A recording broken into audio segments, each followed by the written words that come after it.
నడిబొట్టుకు వచ్చి ఈరోజు 3 విషయాలు ప్రస్తావించేదానికి మేము ముందుకు రావడం జరిగింది. ఒకటి, గూడూరుని 2 చేయడం, కోటా వాకాడ్ని 2 చేయడం. ఇది కరెక్ట్ కాదు. కోటా వాకాడ్ అనేవి 2 కలిసి ఉన్నాయి, రామలక్ష్మణ్లా కలిసి ఉన్నాయి. నేదురుమల్లి జనార్దన్ రెడ్డి ఒక పక్క, నల్లపరెడ్డి శ్రీనివాసరెడ్డికి మరొక పక్క. ఇద్దరు కలిసి విభేదాలు ఉన్నా కూడా ప్రాంతాన్ని ముందుకు తీసుకెళ్లారు. ఆంధ్రప్రదేశ్ రాష్ట్రంలోనే దీనికి ఒక మంచి పేరుంది, కోటా వాకాడు. మరి ప్రతి ఒక్కరికి తెలుసు కోట అంటే ఎక్కడో, మరి వాకాడు అంటే ఎక్కడో. దాన్ని 2 చేయడం పొరపాటు. చంద్రబాబు నాయుడు ఈ రాజకీయ దురుద్దేశంతో చేయడం జరిగింది. ఈ ప్రాంతంలో 2 కులాలు ఎక్కువ. ఒకటి రెడ్లు, రెండవది ఎస్సీలు. ఈ రెడ్లు ఎస్సీలను విభజించి రాబోయే డీలిమిటేషన్లో దీన్ని మాయం చేయాలన్న ఉద్దేశంతోనే చంద్రబాబు నాయుడు పడినటువంటి విపరీతమైన కుట్ర. దీన్ని నేను ఖండిస్తున్నా.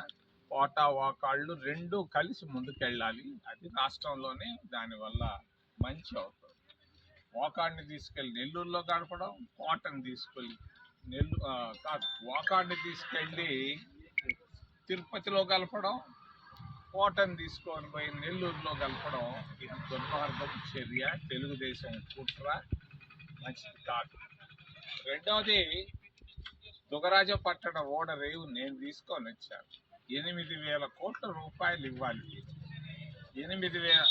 ఇది ఒక మేజర్ పోర్టుగా, ప్రపంచంలోనే 5వ పెద్ద పోర్టుగా వచ్చేదాన్ని దీన్ని ఆపాడు చంద్రబాబు నాయుడు గత 11 సంవత్సరాలుగా.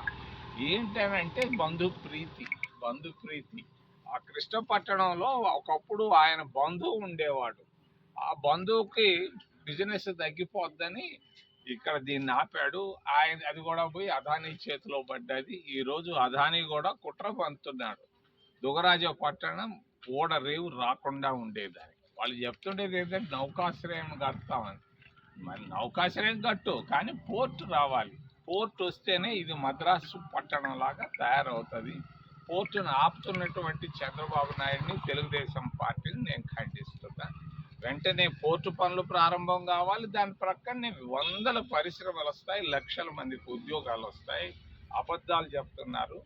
దీన్ని నేను ఖండిస్తూ, చివరిలో బంధుప్రీతి బాగా కనిపిస్తూ ఉంది చంద్రబాబు నాయుడులో. మరి ఇక్కడ సిలికాన్ అనేది ఒకటి వచ్చింది.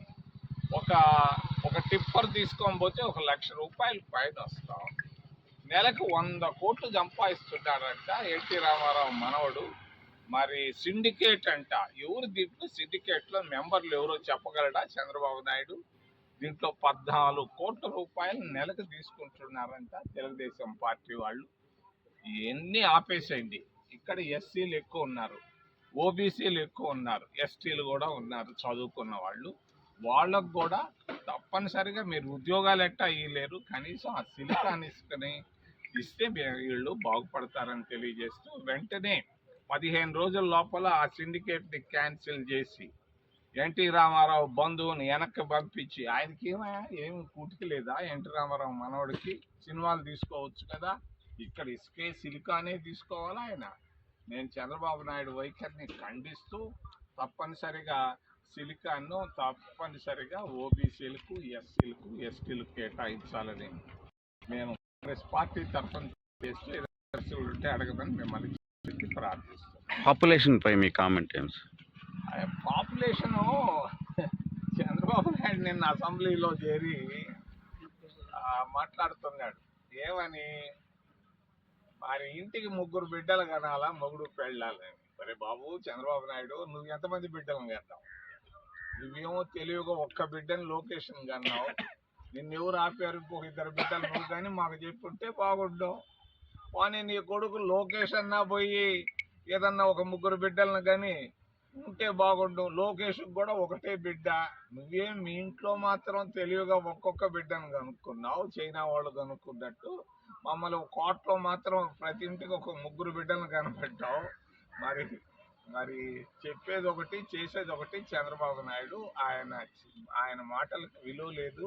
తెలుగుదేశం పార్టీ బాగా పతనం అయిపోతా ఉంది. ఆయన చెడ్డి ఊడిపోతా ఉంది. పరిస్థితులు బాగా లేవని తెలియజేస్తూ మరి ఇంకేదన్నా ఉంటే అడగండి.